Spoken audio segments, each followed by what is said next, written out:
మూడు భాగాలు. ఆగ్నేయ మూల బాబా ఉంటారు. నాలుగు పక్కల చెక్క పలకలు మోయబడి ఉండేవి.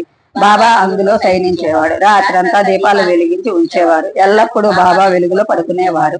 ఫకీరులు బైరాగులు బయట ప్రదేశంలో చీకట్లో ఉండేవారు. అమీరు కూడా వారిలో ఒకడు కావచ్చు. అటు ఇటు ఇతరులు కూడా ఎంతో మంది అడ్డంగా అక్కడే ఉండేవారు.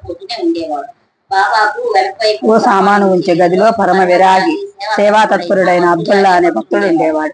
ఒకరోజు అర్ధరాత్రి బాబా గట్టిగా కేకలు వేస్తూ అబ్దుల్లాను పిలిచి, నా పక్కలోకి దెయ్యం వచ్చి చేరింది, చూడరా అని అన్నాడు. బాబా బిగ్గరగా మరలా పిలవగా అబ్దుల్ దీపాన్ని చేతబుచ్చుకొని వచ్చాడు. బాబా గట్టిగా కేకలు వేస్తూ, ఇప్పుడు అది అక్కడే ఉంటుంది కదరా అని అన్నాడు. అంతా బాగా చూశాను, ఇక్కడ ఏమీ కనిపించలేదు అని అబ్దుల్ చెప్పాడు. చూడరా అని బాబా మరలా చెప్పాడు. అబ్దుల్ అంతా తిరిగి చూశాడు. బాబా తమ సదకాతో నేలపై కొడుతుంటే బయట నిద్రపోతున్న జనం మేల్కొని చూడసాగారు. అమీర్ శేఖర్ కూడా మేల్కొన్నాడు. ఇవాళ ఇదేం గొడవ, ఈ అర్ధరాత్రిప్పుడు మాటికి సతకా దెబ్బలు ఎందుకబ్బా? బాబా లీలలు గాని ఎక్కడి నుండో రాము ప్రవేశించిందని బాబాకు తెలిసింది.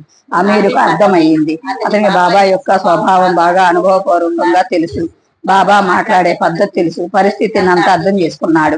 భక్తులకు ఏదైనా అరిష్టం సంభవిస్తే బాబా అది తమకే కలిగినట్లు చెప్పారు.